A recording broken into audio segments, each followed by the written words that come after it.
दोस्तों, मैं अमित एक बार फिर से आपके बीच उपस्थित हूँ। एक चौंकाने वाली खबर आ रही है कि दिल्ली में एक pizza delivery boy corona positive पाया गया है। अब पीछे कुछ दिनों में उसने जितनी भी डिलीवरीज की थी उन सारी फैमिलीज़ को क्वारंटाइन कर दिया गया है। 72 फैमिलीज़ को उसने पिज़्ज़ा डिलीवर किया था। साथ ही उसी रेस्टोरेंट, जिस रेस्टोरेंट में वो काम करता था, उसके साथ 17 लड़के और काम करते थे, उनको भी क्वारंटाइन कर दिया गया है। अब ये खबर चौंकाने वाली तो है, परंतु घबराने की ज़रूरत नहीं है, क्योंकि अभी ऐसा कोई भी इंडिकेशन नहीं है कि उसकी वजह से किसी फैमिली को या किसी और को ये वायरस ट्रांसमिट हो गया हो। लेकिन एहतियात तो बहुत ज़रूरी है, और इसी वजह से आप लोग जब भी बाहर से कोई भी चीज़ होम डिलीवरी मंगवाएं तो पैकेज की हैंडलिंग बड़ा ध्यान से करें। इसमें आप एक चीज़ का ध्यान रख सकते हैं कि जो भी खाना आपने मंगवाया है उसको आप निकाल लें ख्याल से, और हो सके तो उसको 5-10 मिनट दोबारा से गर्म कर लें। ऐसा करने से अगर उसमें कोई वायरस होगा भी तो वो ख़त्म हो जाएगा। वैसे अलग अलग रिसर्च ये बताती हैं कि खाने से ट्रांसफ़र होने की संभावना काफ़ी कम होती है। ज़्यादा इस बात की संभावना है कि वो जो पैकेजिंग को आप टच करेंगे, कुछ और किसी चीज़ के संपर्क में आएंगे तो आपके हाथ पे वायरस आ जाएगा, और उसके बाद आपके हाथ से ये, आप जब अपने हाथों से मुंह को हाथ लगाएंगे तो आपके अंदर जा सकता है। तो ध्यान यही रखें कि जैसे ही आपने कोई पैकेज मंगवाया है आप उसको सावधानी से खोलें। वो जो भी जिस भी डब्बे में है उस डब्बे को बिल्कुल आप डस्टबिन में डिस्पोज ऑफ कर दें तुरंत, और जाके एक बार अपना हाथ धो लें। और फिर अगर खाने को संभव है तो आप दोबारा 5 मिनट गर्म कर लेंगे तो उचित रहेगा, सेफर साइड पे आप रहेंगे, और फिर आप खा लें।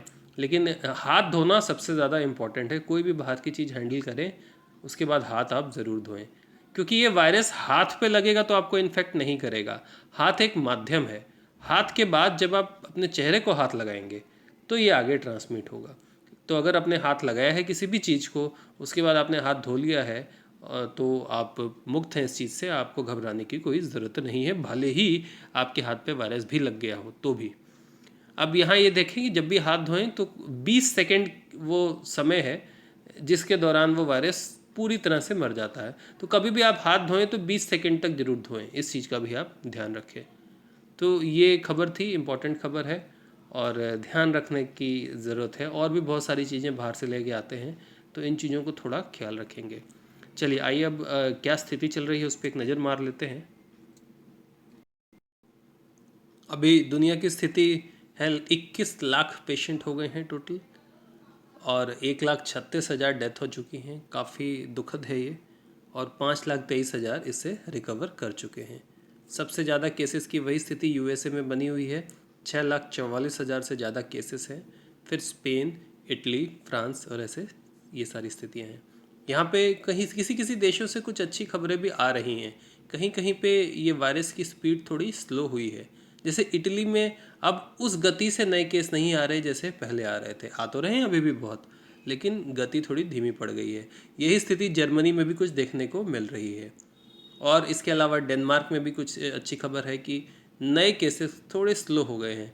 उम्मीद करते हैं कि ये ट्रेंड और जगह भी देखने को मिलेगा। लॉकडाउन का असर होता है, तो आप इस चीज़ को बिल्कुल ध्यान रखें। लॉकडाउन का बिल्कुल पालन करें, घरों पे रहें, बाहर बिल्कुल ना निकलें। बार बार ये बात कही जा रही है, इस चीज़ को आप ध्यान में रखें। आइए देख लेते हैं कि भारत में अभी क्या स्थिति है। तो भारत में अभी 13,030 केस हो चुके हैं, जिसमें कि 432 डेथ्स हो चुकी हैं। तो अब डेथ्स का आंकड़ा भी काफ़ी चिंताजनक हो चला है भारत में। सबसे ज़्यादा केस महाराष्ट्र में है, 3,000 से ज़्यादा। और अगर हम उत्तर प्रदेश की बात करें तो 773 केस हैं उत्तर प्रदेश में। तो ये स्थिति अभी चल रही है।